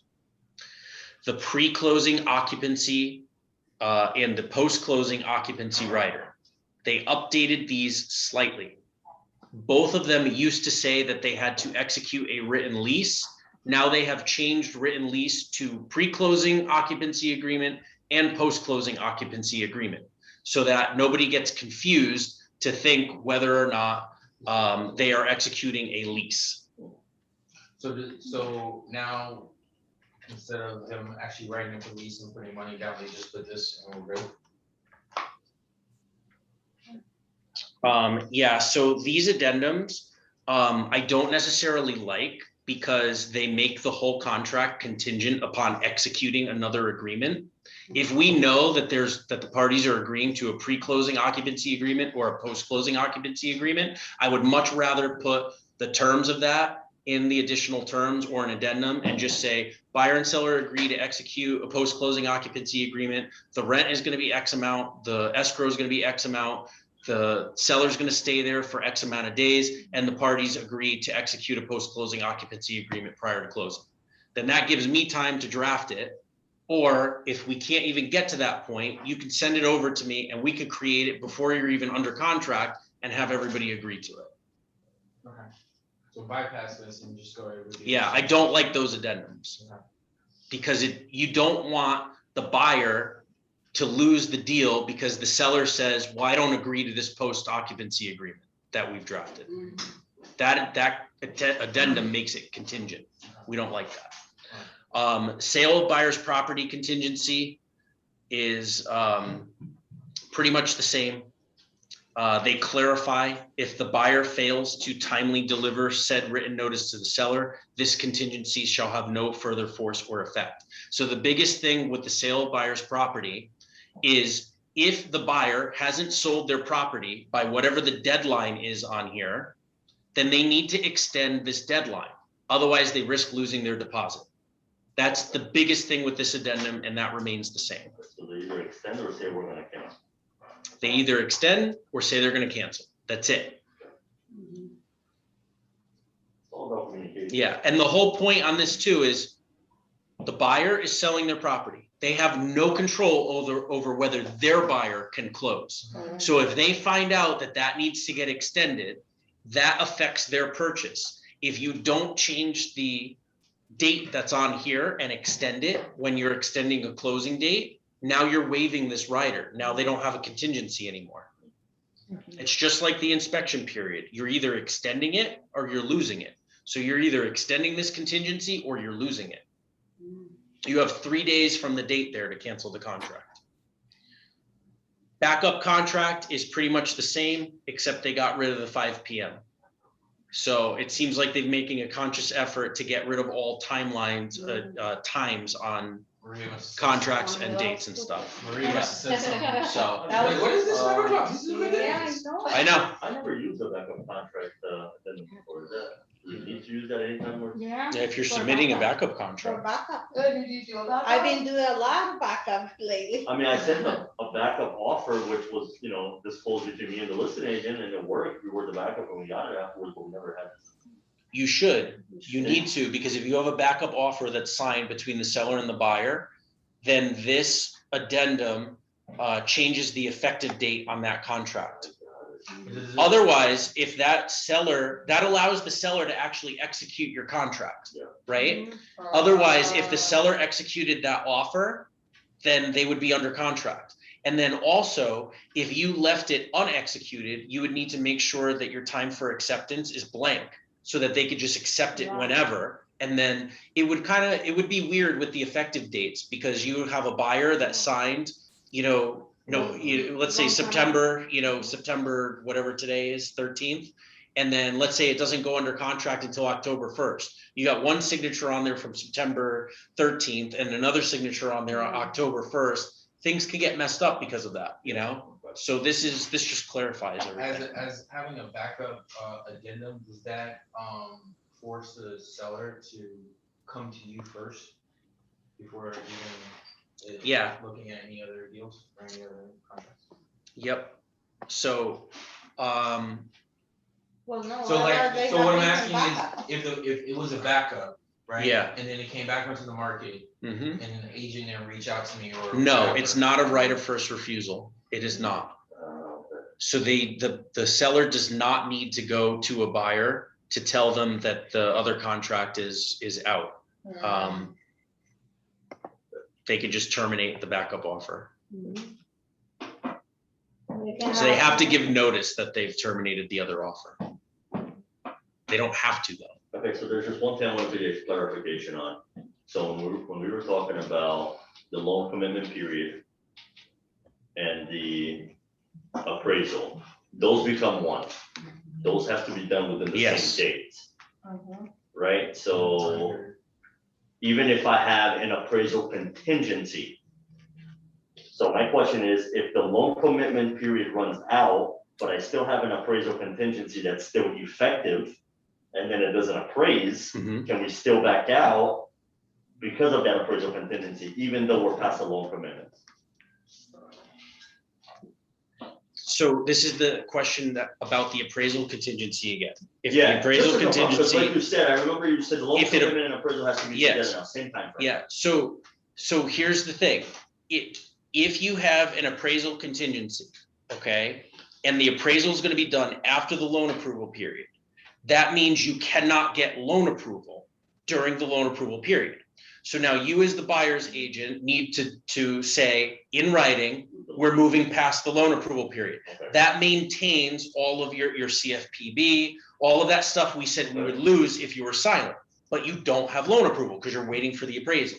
You have an appraisal contingency, which the appraisal contingency is going to state that there's a date that the appraisal has to get done by, or if we're just crafting our own language, I like saying that the purchase price is going to change based on the appraisal. That way we don't have to do anything in the future. We come to an agreement prior to the contract being executed as to what the price is going to be. And then if it's too low, then the buyer can terminate the contract, or maybe the seller can terminate the contract, whatever we agree to.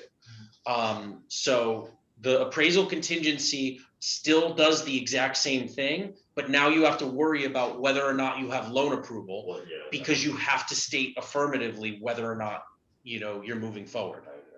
That's the biggest thing. Yeah. All right, any questions from people at home too? You got this on stage? Yeah, I wrote like a lot of notes. I'll just wait for CJ to email a copy. You feel me? Yeah.